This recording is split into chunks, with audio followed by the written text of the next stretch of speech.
The hum of 1,000 conversations, punctuated by the clinking of champagne flutes and the syncopated thrum of a DJ's bass line, vibrated through the expansive convention hall.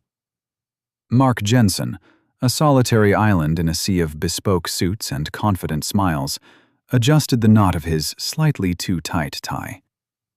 He felt like an imposter, a budget spreadsheet come to life amidst the dazzling displays of quantum computing and augmented reality. His small, struggling tech startup, a passion project born of late nights and meager savings, felt miles away from the gleaming promises being peddled here. He was supposed to be networking, shaking hands, making connections that might just save his dream.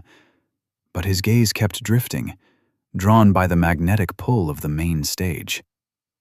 There she was, Sarah Chen, illuminated by a spotlight that seemed to amplify her already formidable presence. She moved with an almost ethereal grace, her voice, when it carried across the vast space, a clear, precise instrument. She spoke of algorithms and data streams with an elegance that made complex concepts sound like poetry. Mark had followed her career for years, admired her sharp intellect, her unwavering focus. She was the embodiment of everything he aspired to be, professionally speaking. His own bank account, stubbornly clinging to the red, a constant reminder of his current failures, felt heavy in his pocket. He watched her, a quiet reverence blooming in his chest, a peculiar blend of admiration and a faint, almost wistful longing. She finished her keynote address to thunderous applause, a cascade of appreciation that rippled through the audience. Sarah accepted it with her usual composed nod, a small, almost imperceptible smile touching her lips before she stepped off the podium.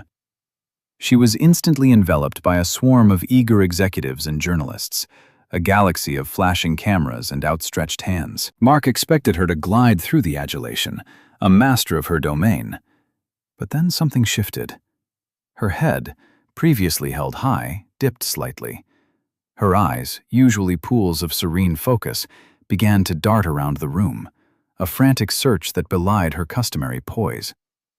A flicker of genuine alarm, stark and uncharacteristic, tightened the lines around her mouth. She clutched the microphone stand, her knuckles stark white against the dark metal. The cool mask of professional detachment slipped, revealing a raw edge of vulnerability that Mark had never witnessed. Her gaze swept past him, then returned, briefly locking with his. In that fleeting second, he saw a stark terror, a desperate plea for something unspoken. Then, just as quickly, she was gone, swallowed by the surging crowd, leaving Mark with a chilling premonition of chaos. Richard's shadow. The applause for Sarah Chen's keynote address still hummed in the convention hall, a wave of admiration that had carried her from the stage and into the throng of well-wishers. She moved with practiced grace, a radiant smile fixed in place, accepting congratulations. Her earlier composure, that cool confidence that had commanded the room, remained a visible aura. Yet, as her gaze drifted over the heads of the crowd, a subtle shift occurred. The smile faltered just for an instant, a faint tremor that no one but a keen observer would catch. Her eyes, usually so sharp and direct, widened almost imperceptibly, then narrowed with a sudden, uncharacteristic flicker of alarm. Across the room, near the opulent display of a new AI-driven analytics suite, stood Richard Thorne. He was all tailored confidence in a charcoal suit, his blonde hair immaculately styled. A natural magnet for attention, he was already holding court, his resonant laugh carrying over the general din. Then his eyes, a piercing shade of blue, met Sarah's. A slow, knowing smirk spread across his lips, a predatory gleam in their depths. It was a look that promised trouble, a challenge thrown without a word.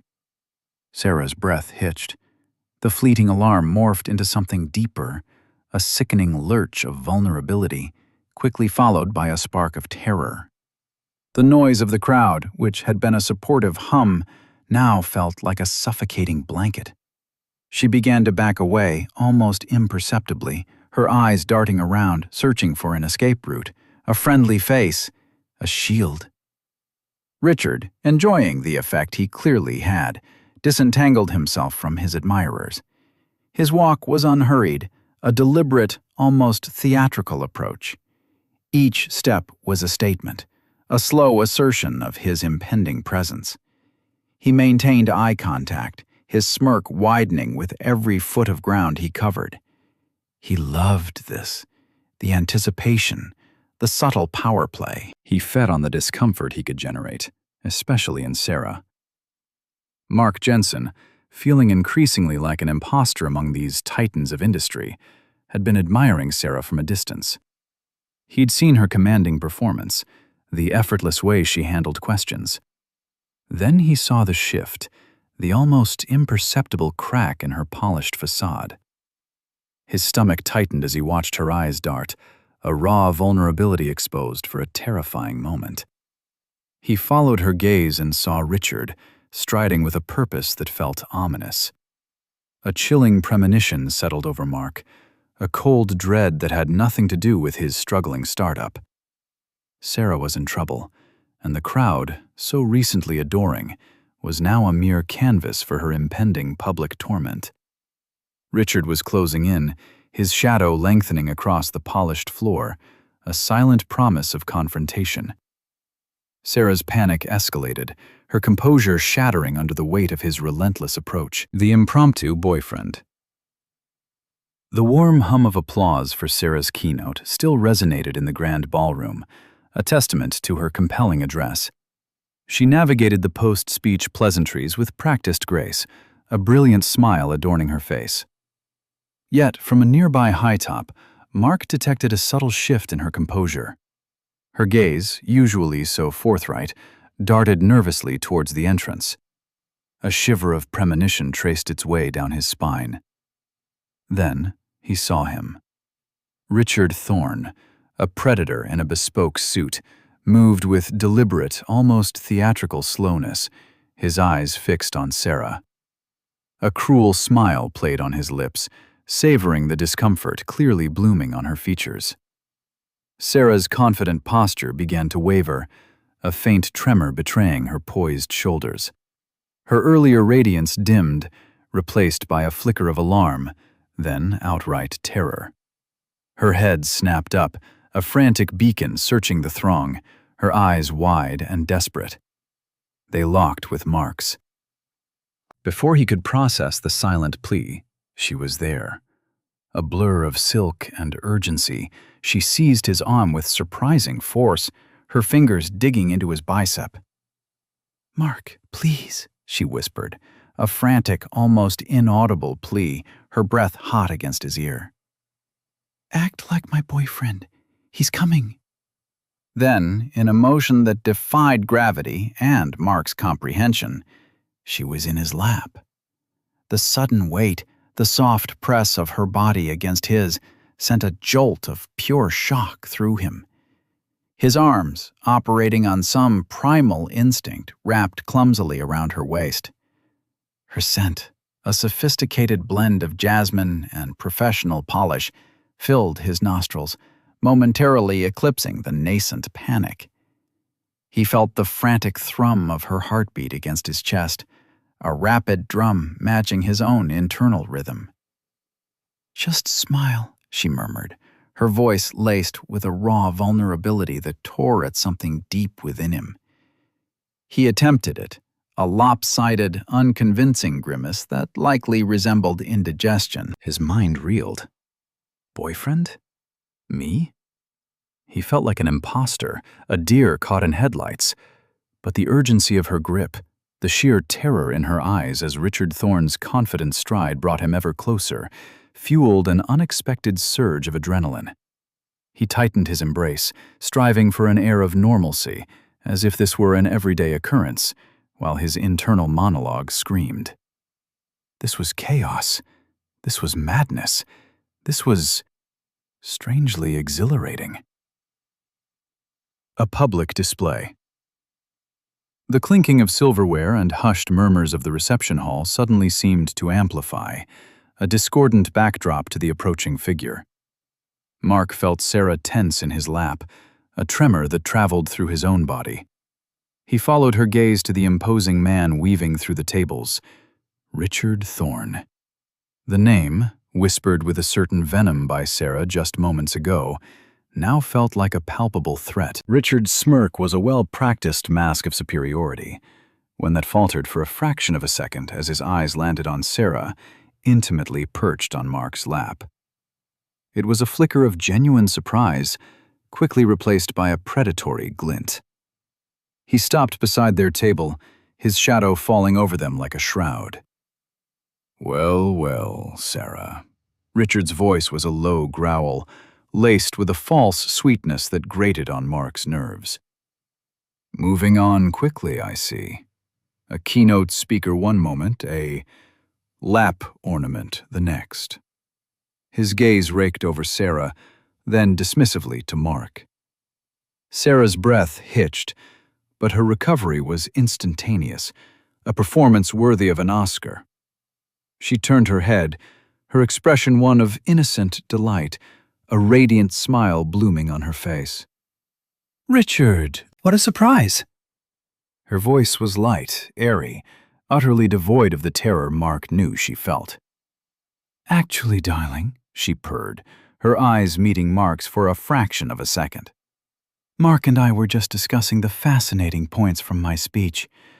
Such a brilliant mind, isn't he?" She squeezed Mark's hand, a silent signal of approval, a silent instruction to maintain the charade. The pressure was a jolt, cementing his role in this dangerous play. Richard's smirk tightened, revealing a flash of genuine animosity. "Oh, I'm sure he is. Always one for intellectual stimulation, aren't you, Sarah?" The insinuation hung heavy in the air, a thinly veiled accusation. Mark felt a chill prickle his skin. This wasn't just an ex. This was something darker, more menacing. A premonition, cold and sharp, pierced through him. Sarah was in serious trouble. He tightened his arm around her waist, pulling her fractionally closer, a silent defiance to Richard's encroaching presence. Sarah, however, remained unfazed. Her smile never wavered. "Indeed. Some people appreciate depth and true partnership, Richard. It's a pity not everyone understands that." The words, delivered with honeyed sweetness, were a perfectly crafted, cutting retort. Richard's jaw clenched, his predatory glint sharpening into something venomous. The reception hall, with its polite conversations and clinking glasses, suddenly felt like a cage, and Mark, Sarah, and Richard were its only inhabitants. "Enjoy the rest of the conference, Sarah." Richard's voice dripped with an saccharine sweetness that belied the venom in his gaze. He paused, letting his eyes rake over Mark one last time, a slow, appraising look that felt less like curiosity and more like a predator sizing up prey. A faint, almost imperceptible curl of his lip, a flash of something cold and calculating. Then he turned, his expensive shoes tapping a rhythmic retreat down the hotel corridor. The air, thick with unspoken threats, seemed to shimmer in his wake. The moment Richard's back was fully turned, Sarah scrambled off Mark's lap as if the fabric of his suit had suddenly caught fire. Her face was a brilliant, alarming crimson, her chest rising and falling rapidly. "Thank you," she gasped, the words thin and reedy, devoid of her usual polished confidence. She didn't meet his eyes, instead hurrying towards the buffet table, her shoulders hunched, her movements jerky. She grabbed a glass of water, her hand trembling so violently that some of it splashed onto the pristine tablecloth. Mark watched her, a strange mix of adrenaline and bewilderment churning in his gut. The charade had been so sudden, so disorienting. He felt like an imposter, caught in a play he hadn't auditioned for. The murmurs from nearby attendees, previously hushed, now seemed to swell. "Did you see that?" someone whispered. "Sarah Chen and her new boyfriend." Another voice added, He looks different than I imagined. Mark felt a prickle of unease. He wasn't her boyfriend. He was her employee, and a very confused one at that. A chilling premonition snaked through him, an icy tendril around his heart. The way Richard had looked at him, the almost predatory assessment, was unsettling. But it was Sarah's panicked retreat, her sudden fragility, that truly sparked fear. The keynote speaker, the formidable businesswoman who commanded attention with every word, had crumbled into a terrified girl. Richard Thorne hadn't just surprised her, he had genuinely alarmed her.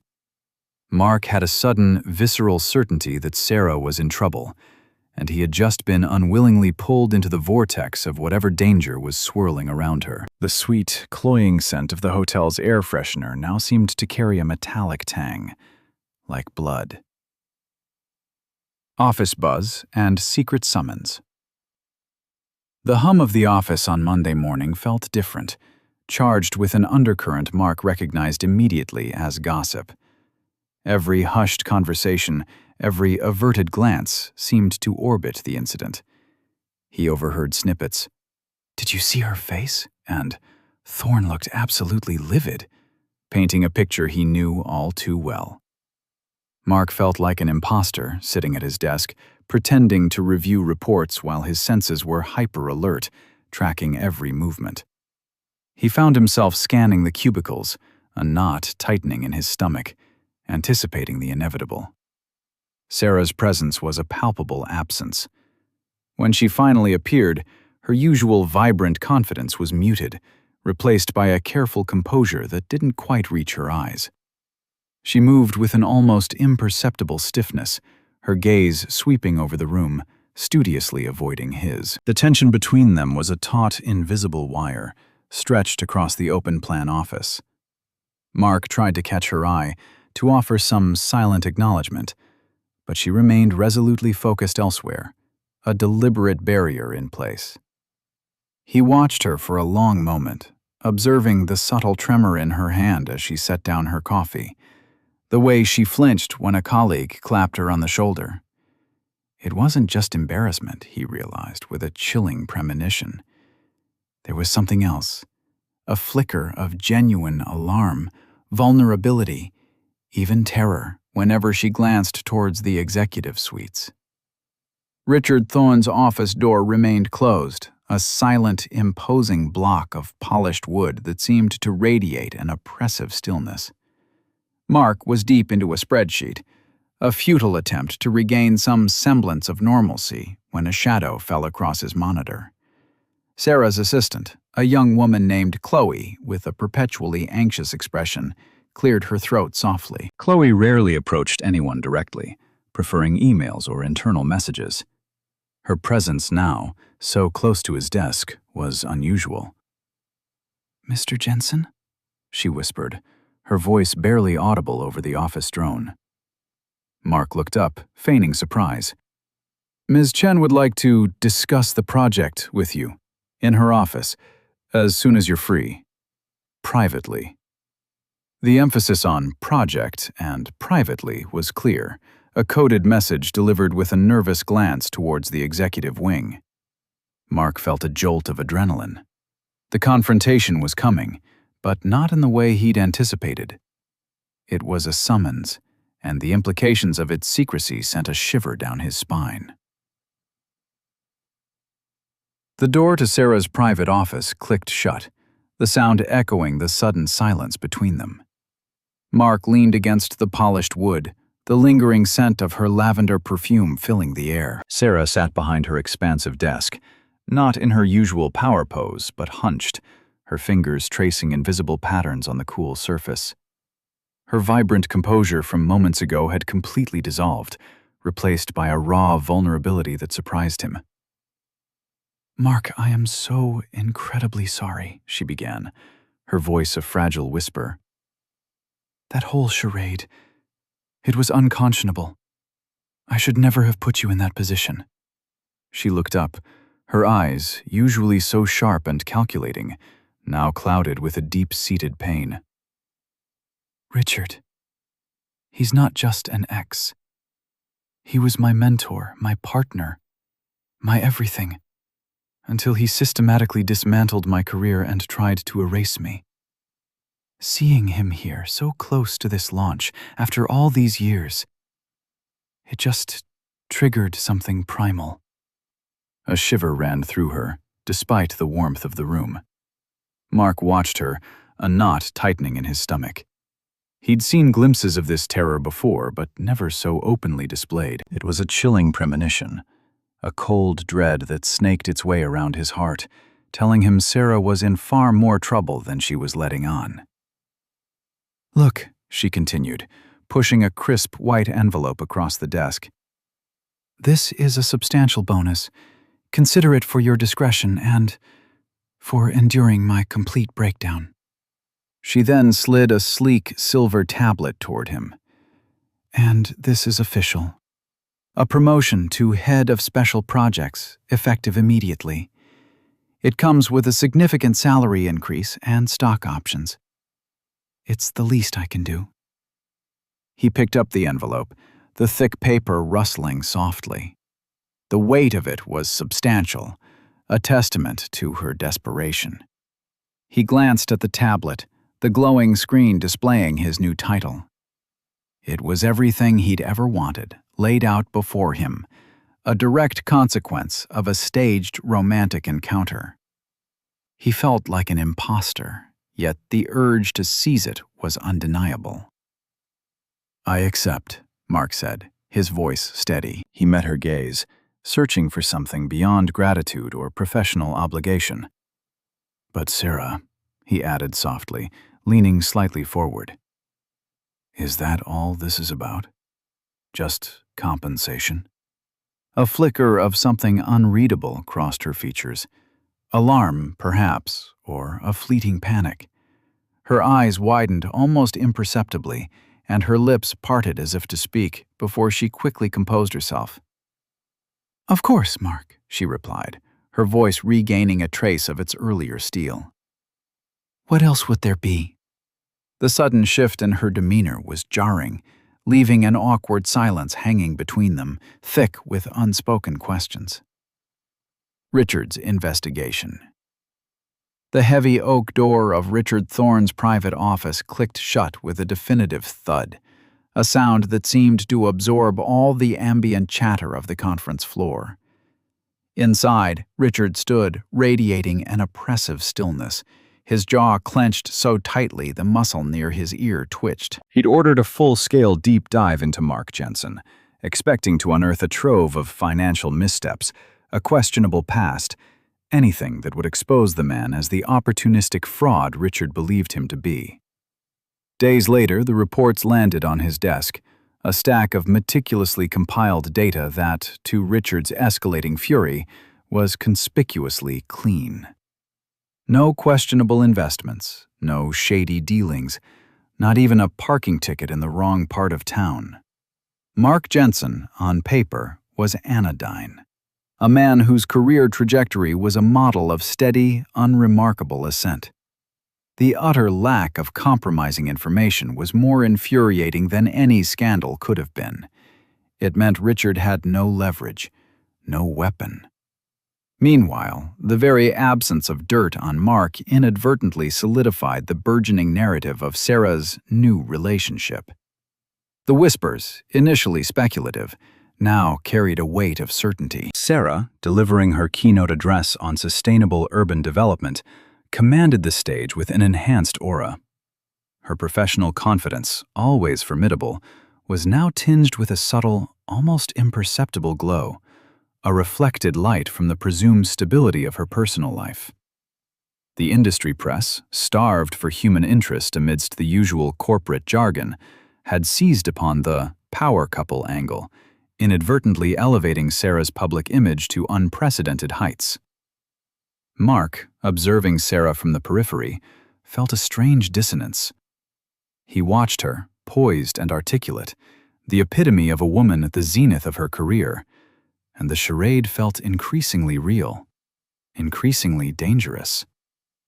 The easy camaraderie they'd projected had become a self-fulfilling prophecy in the eyes of the world. Then Richard appeared, cutting a path through the throng with the focused intensity of a predator. As he neared Sarah, a cold dread snaked through Mark. He saw Sarah's confident smile falter, replaced by a flicker of alarm in her eyes, quickly masked. The quick intake of her breath, the almost imperceptible tensing of her shoulders. Mark saw it all. A chilling premonition settled over him. Sarah was in trouble. His imposter feelings evaporated, replaced by a fierce, protective instinct. He had to get to her.